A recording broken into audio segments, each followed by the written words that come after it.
இனிய முற்பகல் வணக்கம் நேயர்களே. நோயற்ற வாழ்வே குறைவற்ற செல்வம் அப்படின்னு சொல்றது தனி மனிதனான ஒவ்வொருத்தவங்களோட ஆரோக்கியம் அப்படிங்கிறது ரொம்ப முக்கியமான ஒரு விஷயம். இது ஒரு அளப்பரிய செல்வமும் கூட. இதுக்கு ஏதாவது விலை நிர்ணயம் பண்ண முடியுமா?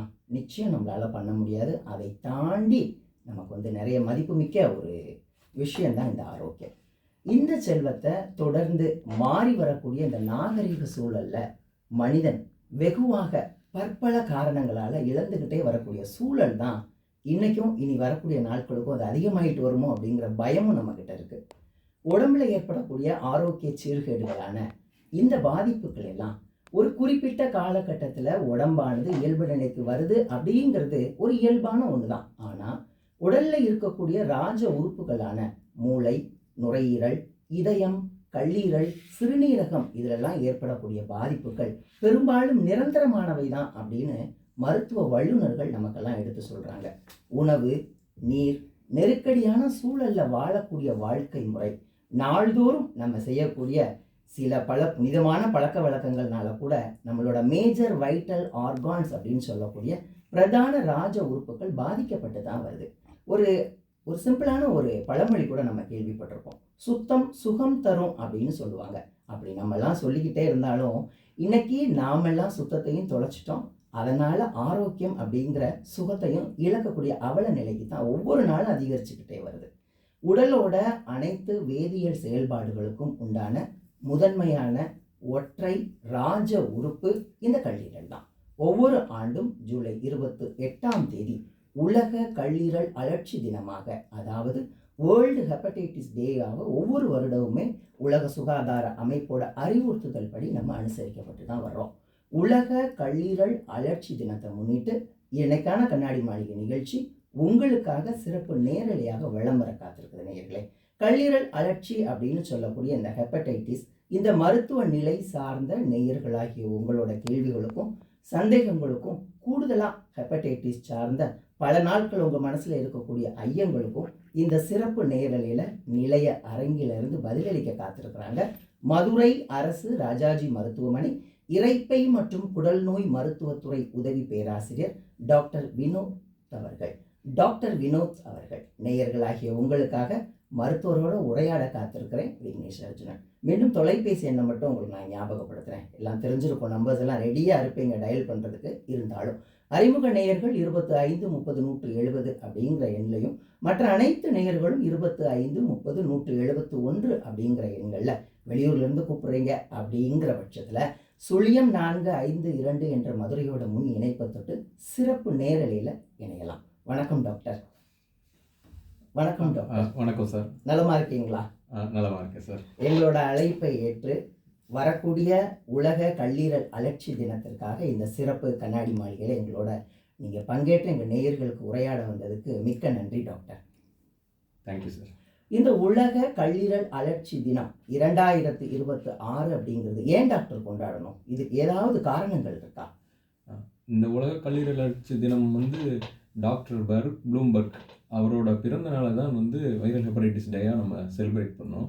அது ஏன் செலிப்ரேட் பண்ணுறோன்னா, கல்லீரல் வைரஸ் ஹெப்படைட்டிஸ் பி வைரஸை கண்டுபிடிச்சதும் அதுக்கான வேக்சின் மெயினாக கண்டுபிடிச்சதும் அவர் தான்.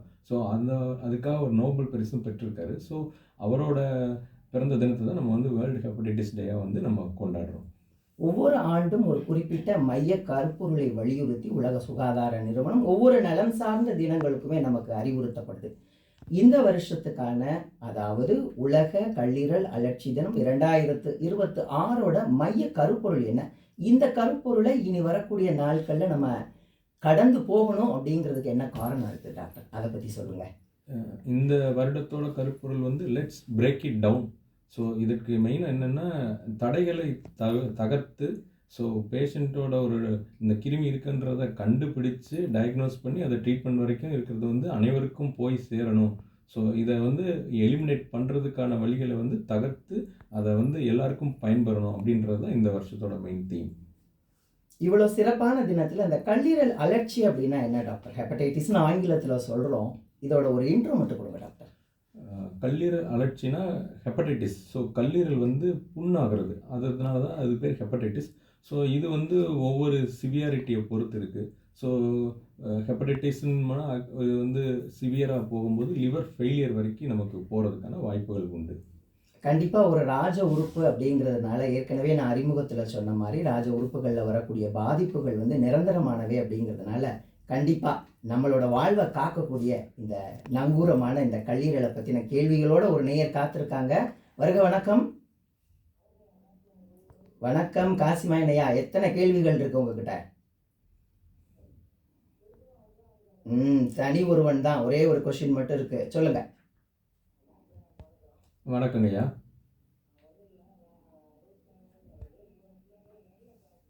ம்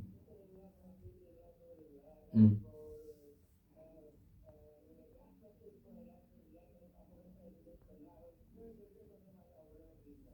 சரி. ம்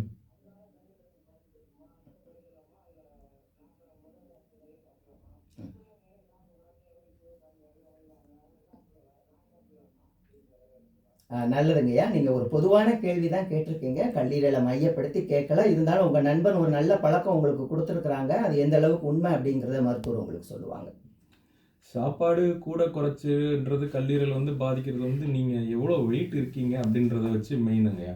உங்களுக்கு நீங்கள் ஒபிசிட்டி, நமக்கு ஆள் வெயிட்டாக இருக்கும், உடல் எடை பருமனாக இருக்குது, அந்த மாதிரி இருக்குதுன்னா நமக்கு சாப்பாடை குறைக்கிறது வச்சு மட்டும் கிடையாது, உடற்பயிற்சி ரொம்ப அவசியம். ஸோ கல்லீரல் பொறுத்த மட்டும் உடற்பயிற்சி, so healthy food habits. So நீங்கள் வந்து வெளியில் இருக்கிற பொருட்கள், ரொம்ப ஃபாஸ்ட் ஃபுட்டு, இப்போ இருக்கிற காலகட்டங்களில் பேக்கரி ஃபுட்டு, ஸோ இதெல்லாம் அவாய்ட் பண்ணிவிட்டு, அதேமாரி நான்வெஜ்ஜுமே வந்து ரொம்ப ஃப்ரீக்வெண்ட்டாக எடுத்துக்கிறது, இதெல்லாம் அவாய்ட் பண்ணிவிட்டு, ப்ளஸ் ஒரு நல்ல ஒரு ஃபிசிக்கல் ஆக்டிவிட்டி, உங்களால் உங்கள் வயதுக்கு என்ன செய்ய முடியுமோ அதை செய்தீர்கள் தான் கல்லீரல் வந்து நல்லாக இருக்கும் உங்களுக்கு.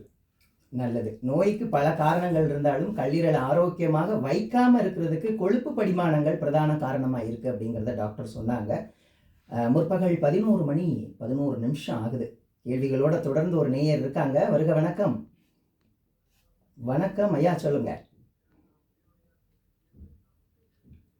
சொல்லுங்க ஜீவன் ஐயா, கேள்விகள் என்ன? வணக்கங்க ஐயா. என்னது, என்ன சொன்னீங்க?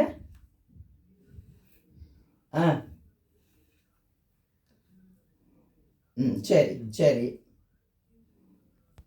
ம்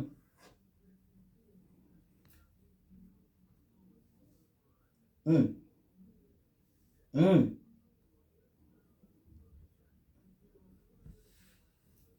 ம் ம் நல்ல நடைமுறையில் என்ன நடக்குதுங்கிறத தெளிவாக ஐயா கேட்டிருக்காங்க.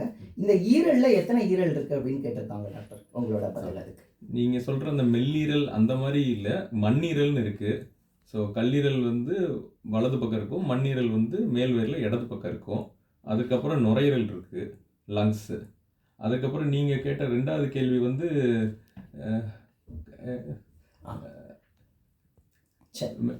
ஓகே டாக்டர், பரவாயில்ல. அதாவது ஈரல் அப்படிங்கிறது வெள்ளீரல்னு கேட்டிருந்தீங்க, அப்படி இல்லை, நுரையீரல், மண்ணீரல், கல்லீரல் அப்படிங்கிறத மருத்துவர் சொல்லியிருக்காங்க. அதே மாதிரி ஹெப்படைட்டிஸ் நீங்கள் கேட்டிருந்தீங்க. ஹெப்படைட்டிஸ்னாலே கல்லீரல் புண்ணு. ஸோ ஐட்டிஸ்னு வந்தாலே எந்த உறுப்பு புண்ணானாலும் ஐட்டிஸ்ன்னு தான் வந்து நம்ம மென்ஷன் பண்ணி சொல்லுவோம். கல்லீரல் வீக்கம்ன்றது வந்து ஹெப்படோமெகாலின்னு சொல்லுவோம். ஸோ அதனால ஹெப்படைட்டிஸ்ன்றது கல்லீரல் புண்ணு. கல்லீரல் அலர்ச்சினாலே கல்லீரல் புண்ணாகிறத நம்ம ஹெப்படைட்டிஸ் மென்ஷன் பண்ணுவோம். ஸோ கல்லீரல் வீக்கன்றது ஹெப்படோமெகாலின்னு சொல்லுவோம். ஸோ இப்போ நீங்கள் சொல்கிற மாதிரி இந்த கல்லீரலில் கொழுப்பு படிகிறது, இப்போ இருக்கிறவங்க வந்து ஃபுட் ஹேபிட்ஸ்னால வர்றது, அதனால் வர்றது ஃபேட்டி லிவர்.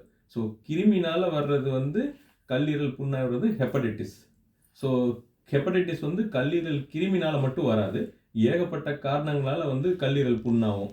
ஆல்கஹால் பர்டிகுலராக நம்ம இதில் காமனாக வந்து ஆல்கஹால்னால புண்ணாகிறது. ஸோ இன்னும் இதர காரணங்கள் வந்து நிறைய இருக்குங்கய்யா.